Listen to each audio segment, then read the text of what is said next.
Bismillahirrahmanirrahim. Assalamualaikum warahmatullahi wabarakatuh. Kami dari kelompok 1 akan memaparkan materi yang berjudul Perkembangan Pendidikan Kejuruan di Era Industri 4.0. Sebelum masuk pada pembahasan materi, izinkan saya memperkenalkan anggota kelompok saya. Yang pertama, Reskalan, saya sendiri. Yang kedua, Barul.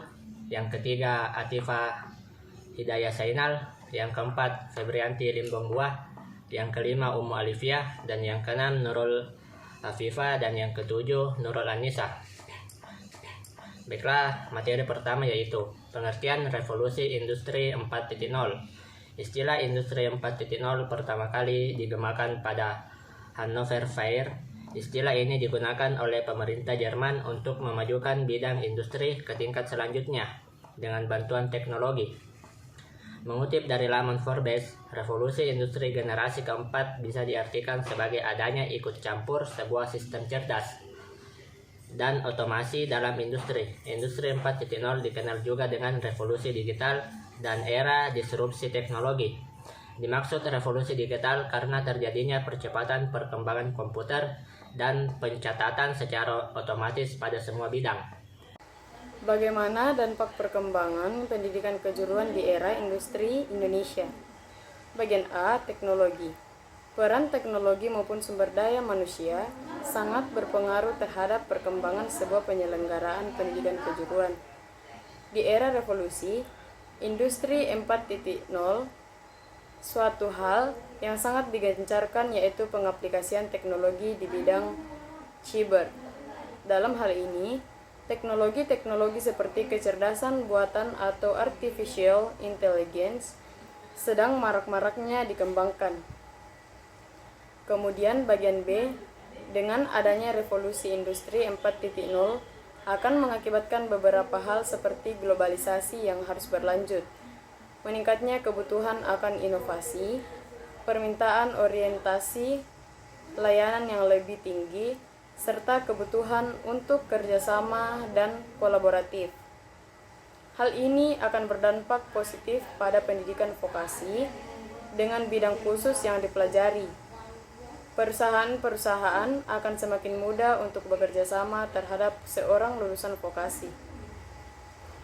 Meningkatnya lapangan pekerjaan terhadap lulusan vokasi diakibatkan kebutuhan SDM akan skill dan keterampilan khusus yang dimiliki.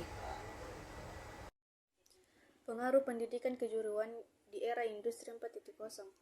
Sekolah menengah kejuruan atau SMK adalah salah satu tempat untuk mempersiapkan sumber daya manusia yang berkualitas, terampil, dan profesional. Selain itu, SMK juga bertujuan untuk mempersiapkan siswa dengan kompetensi dan keahlian tertentu agar siap memiliki dunia kerja dan produktif dalam bidangnya masing-masing. Perlu adanya metode yang dikembangkan untuk meningkatkan kompetensi yang diperlakukan untuk revolusi industri. Ini berarti tidak hanya memahami bagaimana pekerja dapat berinteraksi dengan mesin, peralatan, dan sistem, tetapi juga mengidentifikasi kompetensi teknis, sosial, dan metodologis yang diperlukan untuk melatih orang-orang yang akan berinteraksi dalam lingkungan inovatif ini. Ini tidak cukup hanya dengan mengetahui keterampilan mana yang harus diajarkan, tetapi memiliki kejelasan bagaimana keterampilan tersebut harus diajarkan. Adapun literasi baru yang dibuat untuk menghadapi dunia industri 4.0 antara lain 1. Literasi data.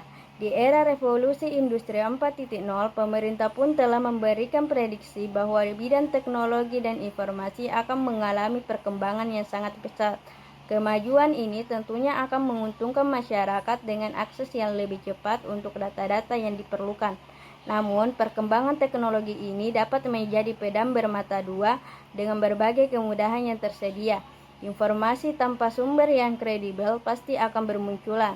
Hal ini akan langsung merugikan individu atau organisasi yang mengelolanya, tanpa menganalisis terlebih dahulu kebenaran data yang mereka gunakan. Oleh karena itu, literasi data adalah keahlian yang diperlukan untuk menghindari kesalahan tersebut. 2. Literasi teknologi.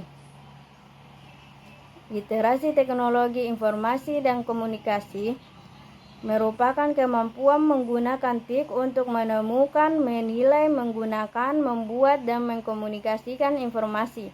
Dalam pelaksanaannya, kemampuan-kemampuan tersebut membutuhkan kognitif. Ketiga, literasi manusia. Menurut Kemenristek-Dikti merupakan keterampilan agar manusia dapat berfungsi dengan baik di lingkungan dan dapat memahami interaksi dengan sesama manusia. Dalam acara The World Education Forum 2018 menjelaskan bahwa literasi manusia merupakan keterampilan berinteraksi dengan baik. Berdasarkan beberapa pendapat tersebut dapat disimpulkan bahwa literasi manusia merupakan kemampuan seseorang dalam lingkup komunikasi dalam humanities bagaimana seharusnya bertindak. Selanjutnya yaitu tantangan pendidikan kejuruan di era industri 4.0.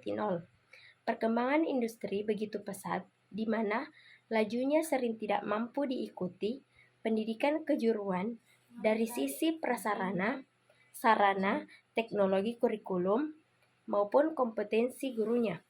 Lulusan pendidikan kejuruan mayoritas masih bersifat siap latih, belum siap kerja.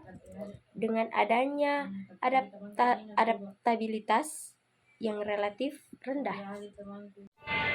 Pemerintah berupaya merespon tantangan 4.0, ancaman, pengangguran, dan bonus demografi dengan fokus meningkatkan kualitas sumber daya manusia melalui pendidikan kejuruan di tahun 2018.